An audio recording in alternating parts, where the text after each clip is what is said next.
Hi guys! Isa na namang quick vlog at dadalhin ko kayo dito sa Sorsogon Sports Coliseum. Dito yan sa Balogo, Sorsogon City, dito sa Bicol Region.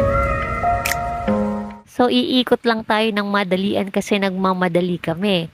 So itong Coliseum na to ay may 15,000 seating capacity. At ipinattern ito sa Coliseum of Rome. Kaya ayan, parang nasa ibang bansa tayo. Ayan, kita ang ganda niya paggabi kasi may mga ilaw. Ayan, so daan-daan muna tayo. Sana sa pagbalik namin dito sa Sorsogon, makapasok tayo at makapag-ikot-ikot ng mas matagal.